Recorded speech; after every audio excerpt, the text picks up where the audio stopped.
الرحمن الرحيم مالك يوم الدين إياك نعبد وإياك نستعين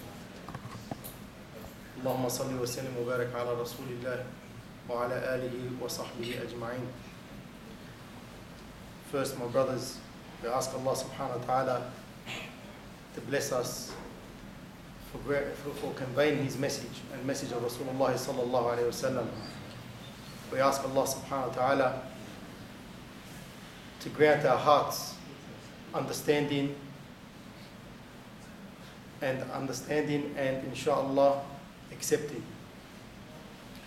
And I am inshallah not a sheikh or not a alim, as the brothers mentioned. I'm your brother, and we are all students of Islam, and we never stop learning. Allah subhanahu wa ta'ala blessed us with His great deen, a deen that is priceless. You can never put a price on this, no matter what we want to do or how we try and work. He blessed the Prophet ﷺ as his favorite. He chose him upon 124,000 messengers and prophets that came before him. And he could have given him all the power in the world. He could have given him all the riches of the world. He could have given him all the glory of the world. But he had given him something that is so much better than this dunya and everything that it contains, and that is the deen, Islam. And he alayhi salatu salam conveyed the message to the best way he could, as Allah commanded him. And one thing we should understand, where a lot of us tend to go wrong, is how important is his sunnah. Do we take it as a fard, or do we take it as just a sunnah? Something that it's okay if you don't do. Inshallah, we'll test our points here with that. The Prophet ﷺ, when he demanded something, he demanded it not out of his own free will, not through his tongue, not through his mind or any other way, not through the Sahaba. Allah subhanahu wa ta'ala demanded it from him, for him to convey to us. Yani, we look all over the world. The ummah is in a mess, without a doubt. No matter where you go. Every point of the world, Islam is being oppressed. Just Islam. And more or less, it's more the ones who follow Sunnah Rasulullah sallallahu alaihi wasallam. This is what we are looking now at. You're looking in Afghanistan, in Chechnya, in India, in Pakistan, in Indonesia, in Malaysia, in the US, in Europe, in Africa. Africa was one of the most powerful Islamic empires around. And look at it. Everywhere you go in Africa, Islam is contained to the best way they can. And the surprising thing out of all that, well, to me it's not really surprising, is the Arab countries. The Arab countries are agreeing to what is happening, more or less, if you really want to put it in a way. Because we are asleep. We have left the greatest cause, and that is following Sunnah Rasulullah sallallahu alaihi wasallam. We chose to live a different lifestyle. We chose to live the lifestyle that they have given us. And this is mainly the kuffar. They give us what we want, how we should dress, how we should act, how we should walk, talk, communicate, do business.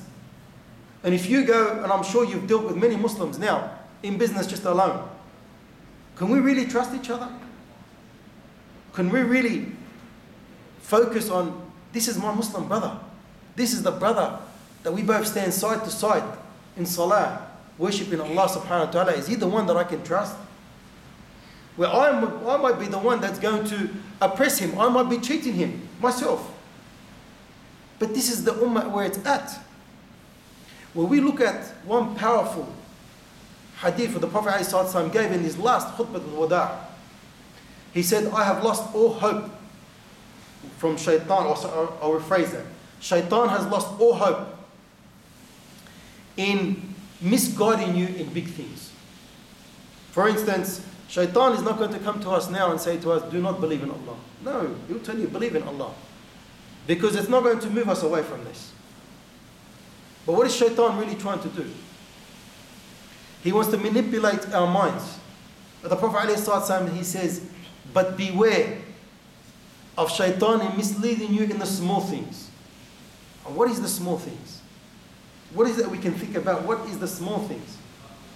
There's no other thing that comes to mind except the Sunnah of the Prophet ﷺ.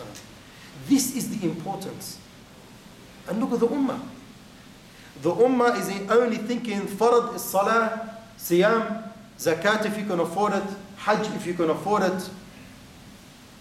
These are the main fara'id that we should be doing. No offense to any brothers, but the Prophet ﷺ demanded everyone to grow a beard. He said, grow the beard. Grow the beard. You ask all the scholars and that, they say, some of them say it's fine. You don't have to. The Prophet ﷺ demanded it. This is part of the Sunnah act that we should be following. These little things that we think that doesn't matter is huge in front of Allah subhanahu wa ta'ala. Huge. We just don't understand how big they are until we get involved in it.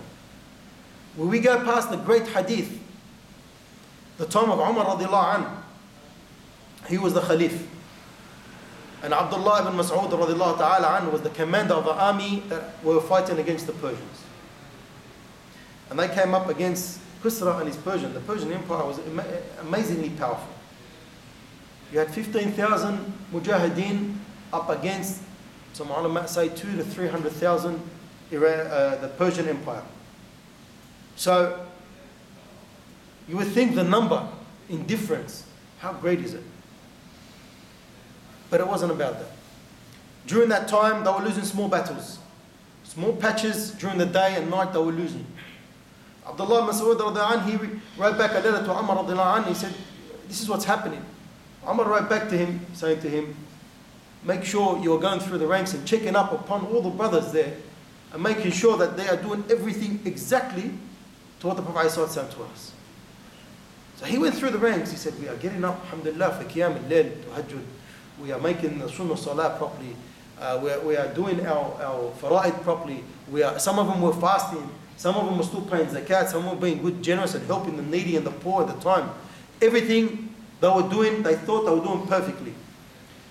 And he kept contemplating on it and going over and thinking, what is it that we are doing so wrong? And he thinking it's something really big too, huh? So the time it was coming for salah, he was making wudu amongst the Sahaba. And he realized, he brought out his siwak, he started using it. And he looked amongst them, they didn't have any. He said, this is the problem. Right there and then. So he ordered somebody to get siwaks for all of the fighters then. They all had siwaks.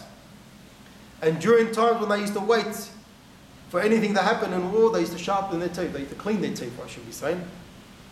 And the Iranians, the Persians, they had spies. So they used to sit amongst the mountains and spy upon the Muslims to see what their next move is. Until then they saw them sharpening, cleaning their teeth, and they're thinking, this is not normal. What's going on here? They said, these people, they're not human beings, they're cannibals. They're sharpening their teeth to eat us. So these spies got so afraid, they ran away. They went back to their commanders and leaders. They said, we're not going to fight these people. These people aren't human beings. They're sharpening their teeth to eat us. Look, the way they won the war, they didn't have to go and fight. And they won the war through reviving the Sunnah of the Prophet ﷺ, living the Sunnah. This is the importance, my brothers. We don't understand the importance, the barakah, the blessings that is involved in it is the only way. And the Muslim Ummah is in big trouble. It is in huge trouble. We go back to what's happening in Syria. I was there in 2005. The Ummah itself was a waking giant. It was just ready to explode. the corruption, the lies, the treachery that they were committing, bad sins, Ya Latif. And I couldn't believe it with my own eyes. Even the neighbor that was living next door to us, he was a spy for the government. He'd spy on his father, he'd spy on his brothers, he'd spy on whoever he can, just to earn a little bit of money. But it was all out of fear. It was all from fear. And one time he dropped me off for the Jum'ah Salah, and when I used to enter the mosque, the Imam would stop. He would pause. He would think, this is not right. This man, he's not from amongst us. What is he doing here? He's thinking, I'm a spy, or I'm from somebody from the government, so he'd be careful what he has to say. Until he realized, that everything's okay, he'll continue. The person that dropped me off, the neighbor, I said to him, you're coming down with me? He said to me, yeah, I'll park inshallah, and then I'll come down. After the Jum'ah was finished, I was looking for him, I couldn't find him. I called him. I said, where are you? He said to me, I'm here, I'm coming now. I said to him, inshallah, you made salah. He guessed me, yeah, I was there, I seen you. I said, okay. He receives a phone call. He starts talking, wa alaykum as-salam. He was speaking in Arabic, and he says, in Arabic, he says, but I don't pray. And I'm looking at him, and he kept making an oath, wallahi, I don't pray. He said, I don't know, I don't even go to Jum'ah. He said, I don't know who gave the khutbah, and I have no idea who was there. I said, Allahu Akbar. The Secret Service is calling him to find out which Imam was there, what was said in the khutbah, who amongst them was there any gatherings or anything like that. And I'm thinking, Allahu Akbar. Look at the state of the ummah where it's become. Because we failed ourselves to live the life that we should be living. The Sahabi, why were they so successful? Why? They never ever gave up the Sunnah of the Prophet ﷺ. Never. At the time when they were doing a treaty between them and the Quraysh, Uthman radiallahu anhu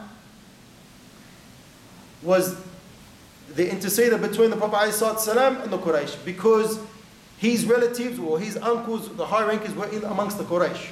So they trusted Uthman. Uthman went to Mecca from Medina, and one of the people that were there to care for him and take him around, he said to him, oh Uthman, he said, the people of Mecca have so much pride, and I think you should change your thawb. He said to him, why? He said, because it's too short. He said, what do you mean it's too short? He said, it's above your ankles. He said, but this is the way my master has taught me. My master, Muhammad ﷺ, taught me how to do this. And you want me to do what the Quraysh people want? How does this make sense?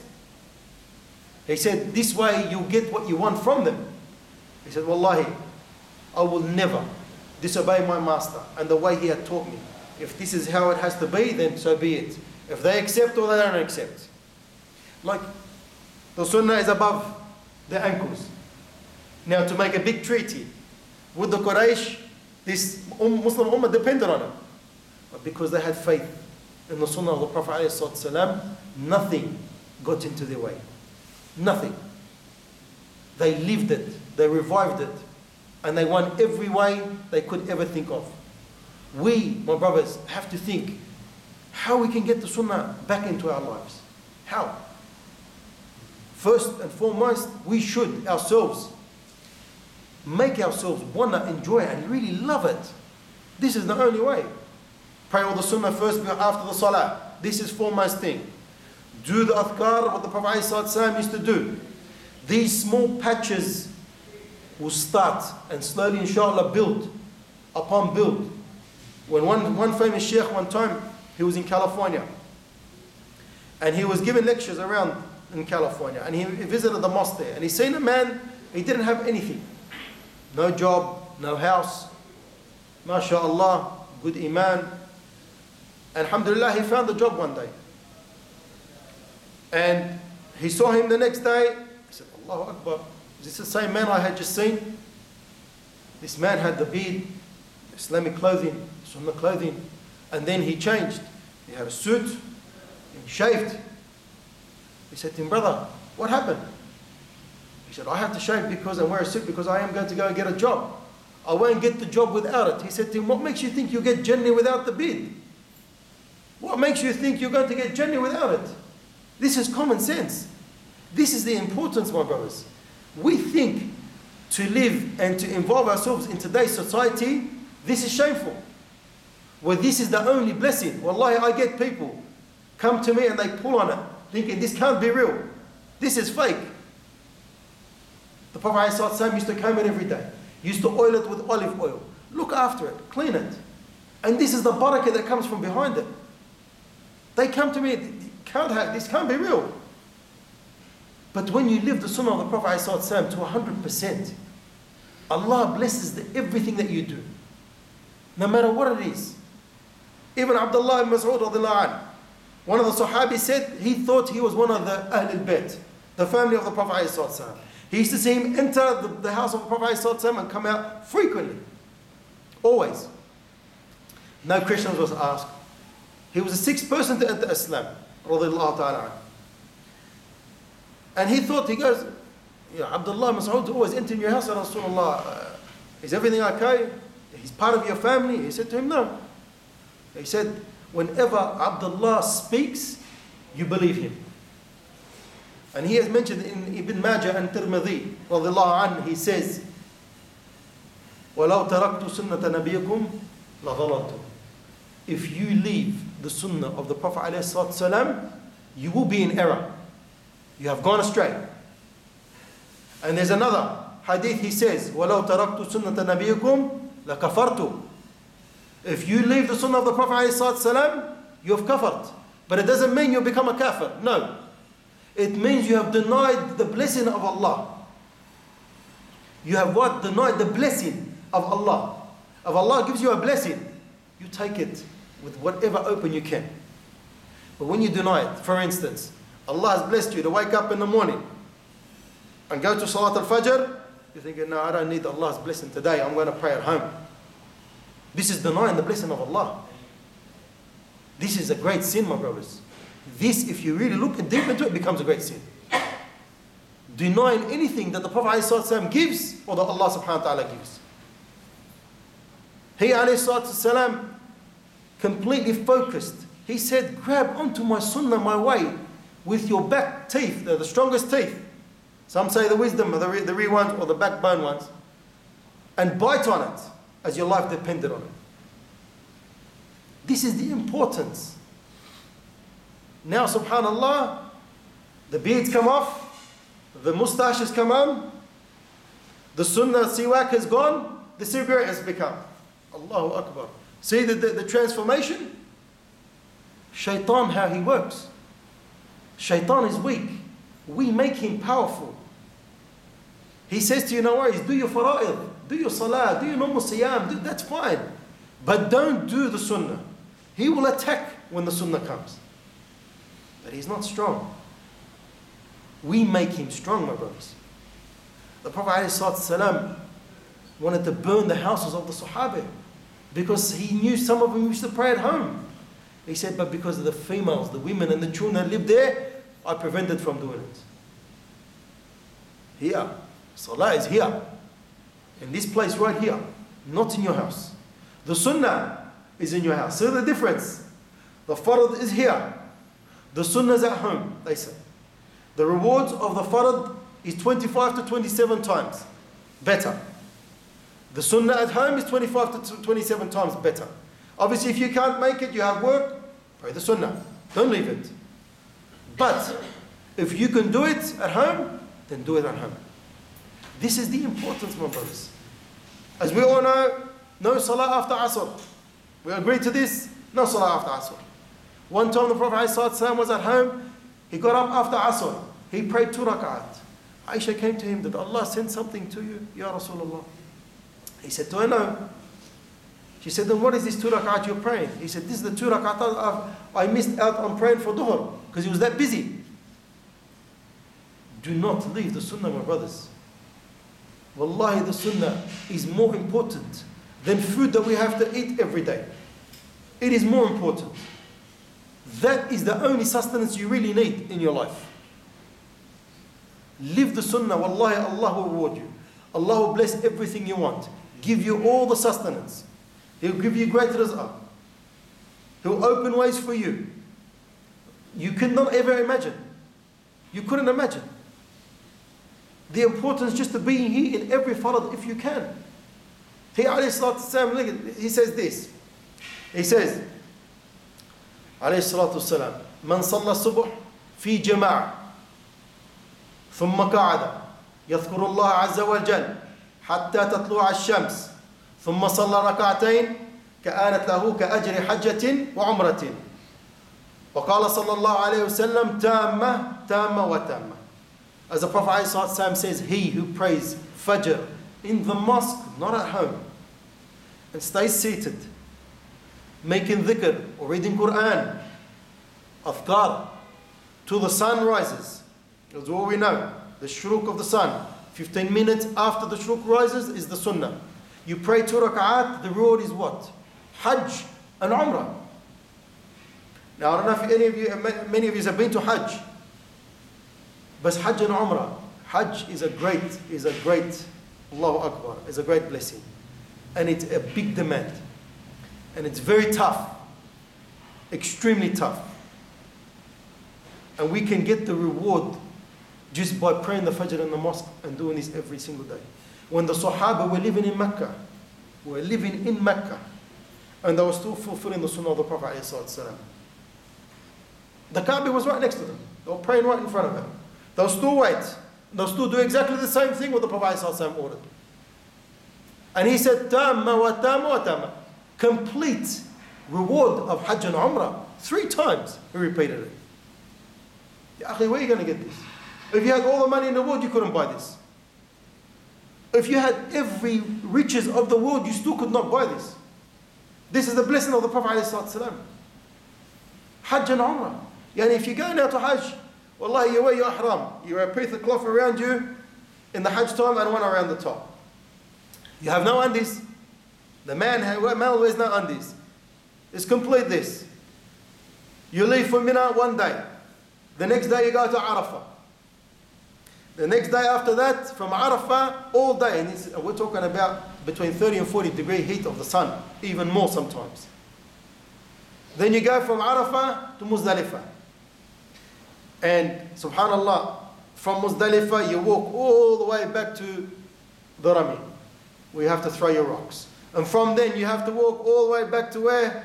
The Haram, to do the Tawaf and the Sa'i. And if none of you have gone through this, inshallah you do. It is complete toughness on the soul.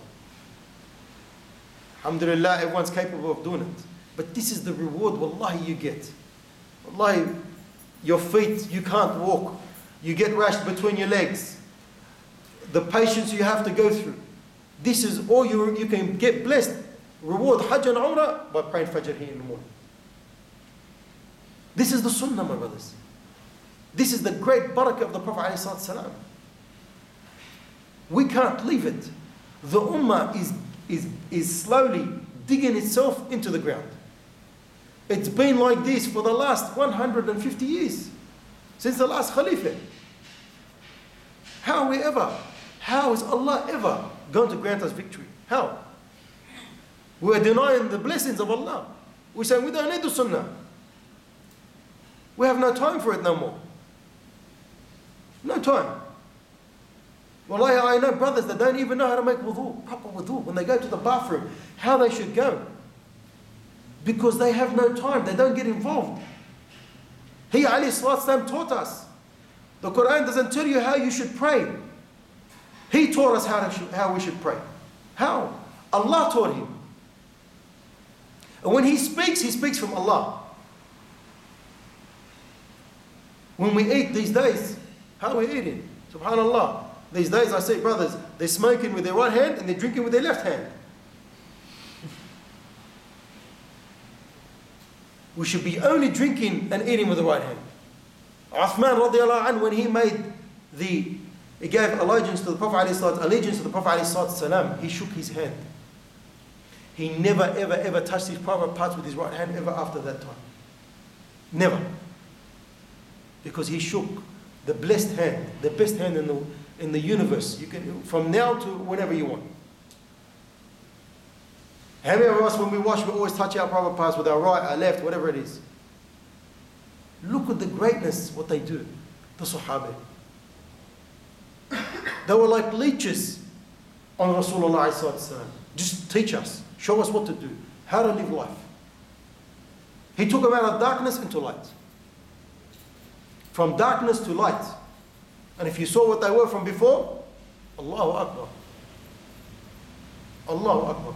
Nowadays, subhanAllah, our young youth, they look towards who? The rappers, all the musicians. This is the new Sunnah now. We want to be tattooed from head to toe. We want to chains from here, gold, earrings, gold teeth, all of these things. All these brothers, they listen to these rappers, Snoop Dogg. And I say to him, Ya Shabab, oh boys, how can you want to take from somebody that calls himself not only a dog's dog? Man, he's a kalb, he's a dog, an animal. How do you want to take and follow something from this man?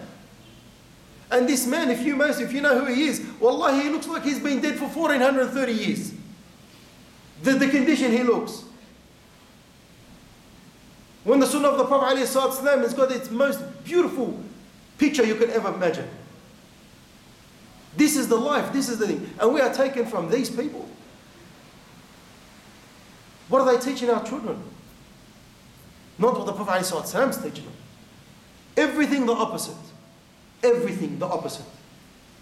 Everywhere you go, they've got their iPhones or their iPods, whatever it is, in their ears, and it's music. Music, music, music.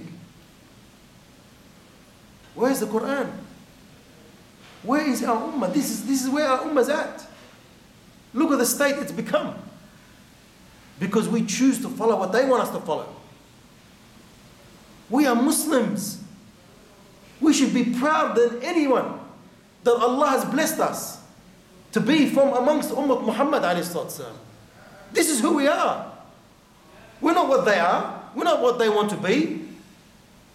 But we are following. It's like as if it's a magnet that's dragging us. It is slowly bringing us into them. No, fight it. Teach our brothers, teach our children. This is not what we should be doing.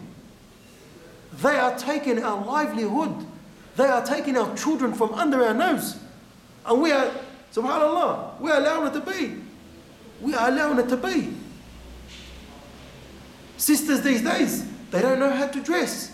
They think by putting the hijab on and then wearing everything tight, it's fine. Because they don't know. They don't know. Their husbands these days, they say, MashaAllah, oh, you're looking beautiful, darling. Yalla, it's good. They have to understand. We need to teach them. We need to give dawah, brothers. We cannot stay asleep. This is the problem we are facing in the ummah. We are selling. Yarid, we are selling. We're not even getting anything in return. We are throwing away the sunnah of the Prophet ﷺ because we don't choose to understand it. We can have all the knowledge in the world. You can have all the knowledge. But without wisdom, hikmah, the knowledge is not benefit. It does not benefit you. It's unbeneficial. How many people you know that maybe hafiz Quran, but they have no tafsir, understanding of it, no hikmah of it. Where if you understand or if you memorize 2 or 3 surah and know exactly what they mean, you'll have more reward than the hafiz. This is the sunnah. Learning from the beloved ﷺ. Not from these rappers, not from these actors or even fighters. And how many, you know what, basketball players, they know more about their lifestyle than the Prophet ﷺ. You tell them who is the 10 mubashirin bil Jannah, they'll laugh at you like as if you actually make a joke. But they have no idea what you're talking about. This is the state we are in. We have to fight with all we have to fulfill the sunnah of the Prophet ﷺ in our lives. Don't think it's a small thing. My brothers, it's a huge thing. We cannot allow it just to move. It has to be in your life. There is no question about it. The time of death, wallahi, no matter how many salah you make, no matter how many siyam you do or hajj you do, it will not benefit you if you don't have the sunnah of the Prophet ﷺ in your life. Shaitan will come to you in all forms, your mother, your father, whatever you want. And he will tell you straight out, the Jewish religion is the only way, my son. The Christian religion is the only way, my son. But when we have the full yaqeen and belief that the only way is the Prophet ﷺ's way, wallahi, nothing will ever get in your way. Because Allah's protection is upon you. Allah's rahmah and mercy will be upon you. He will look, he will say to his angels, look at my slaves. They are fulfilling what my beloved has taught them. Do we understand the right way he used to live? How he used to drink? How he used to be with his wives? SubhanAllah, nowadays, we can't be patient towards our children. When he used to have his own children, even his grandchildren, jumping on his neck, Hassan al-Hussein radiallahu anhum. Nowadays, I see a father, when a little grandson gets in the way, he'll push him out of the way. Haram, he'll put him through the wall. Because they think that he's crossing him or he has no patience for him. We need to fulfill this. This is the great importance, my brothers. There has to be no other excuse for it. Teach your wives, teach your children, teach your family members. Learn. Wallahi, learn. The seerah of the Prophet ﷺ. Make time. Sacrifice time. The sacrifice we should be doing in our lives, wallahi, is for the deen of Allah. And it's not to benefit Allah. It's to benefit us. We ourselves, subhanAllah, we are chasing the dollar 24/7. Money, money, money, money is always on our lives. Always on our mind. Do we ever think at the time when we're working, my Muslim brother is not praying in the mosque, I might go and check up on him. My daughter, my father, my son, they're not doing the right ahkam in the house. Should I go and check up on them? Should I, inshallah, remind them? But remind them in a good way. You can't come up to your father and say, your father, you're doing what you're doing is wrong. Say, I used to wipe your bum, clean you, and now you're coming to teach me? No, come with him with proper proof. Give him the teachings of Rasulullah ﷺ. Tell him this is what the Prophet ﷺ taught us, that. Mum, brothers, sisters, the character that he gave us, he blessed us with, ﷺ.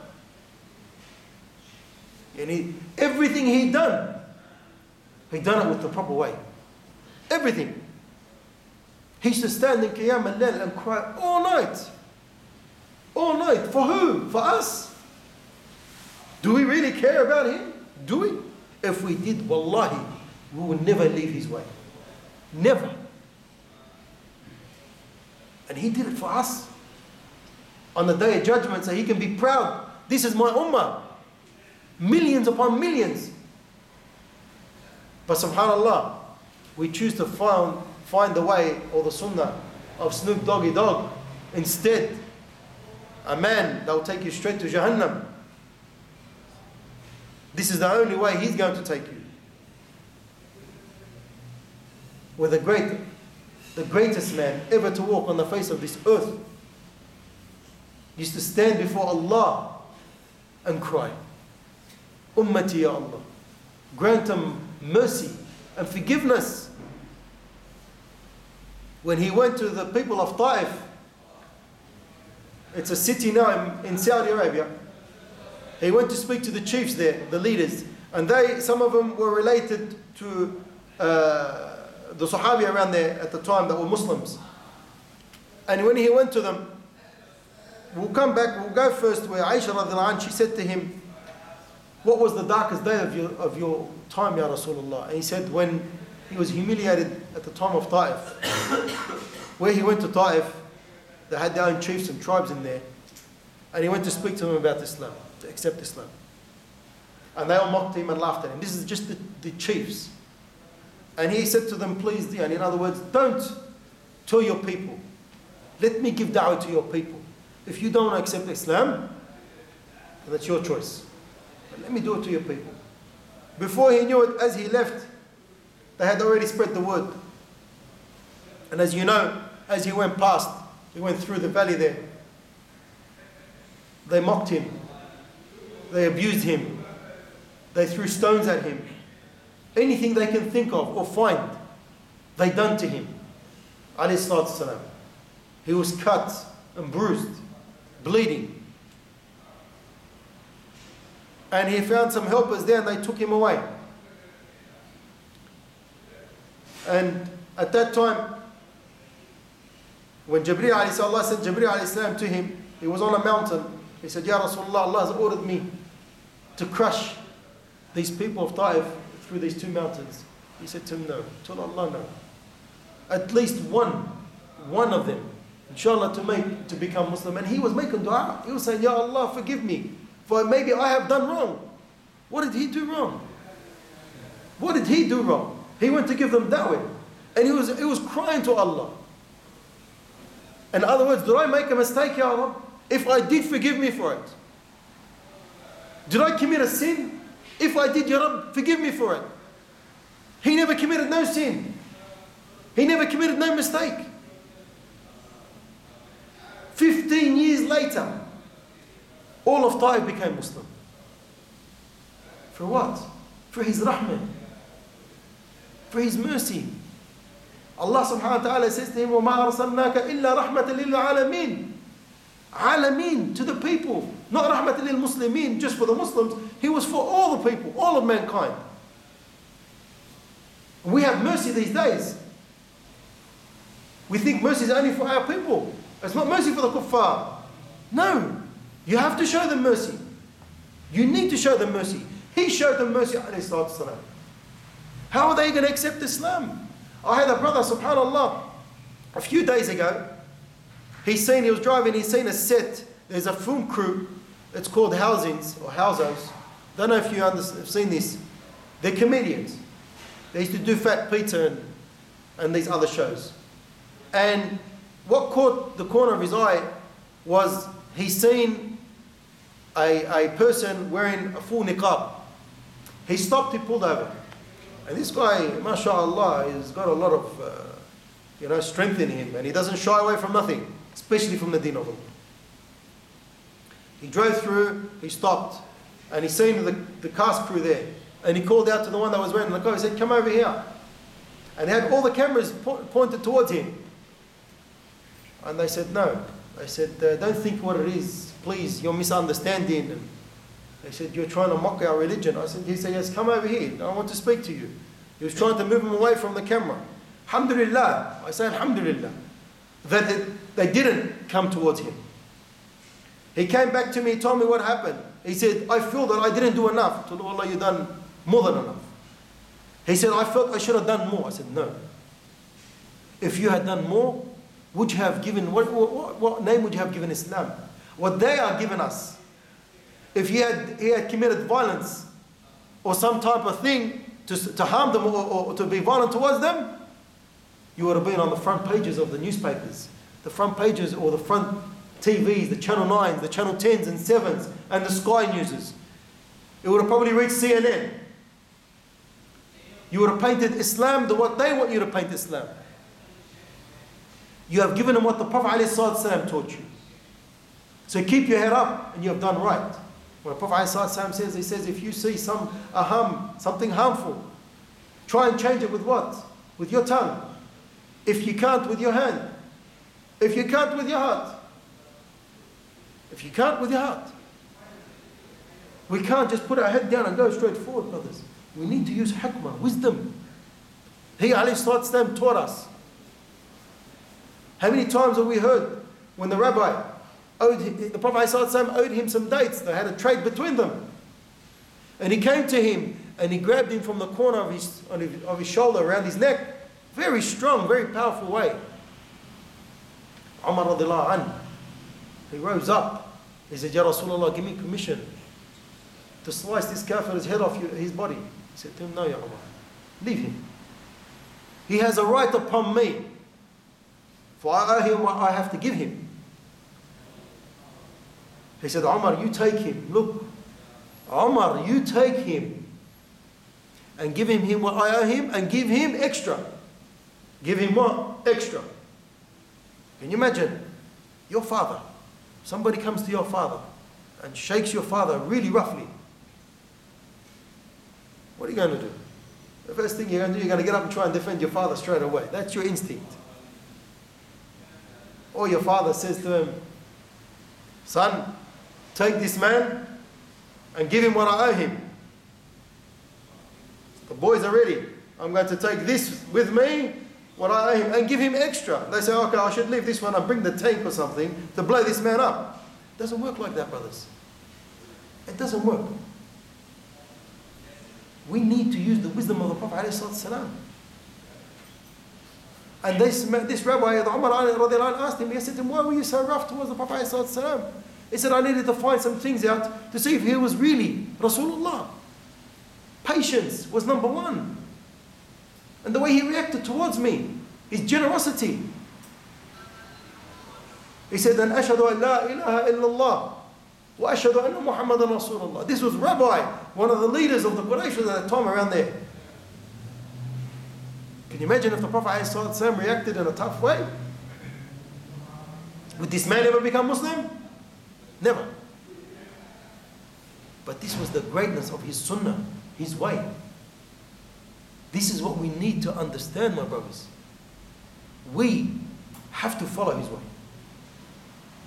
To gain success, to gain complete success. And I'll finish it off with one more thing. A man was walking. He had one of the lizards. I'm sure you heard this hadith. And he's saying, the Sahaba, and he stopped one man. He said, who are all these men around this man? They said, this is Muhammad, the Prophet of Allah.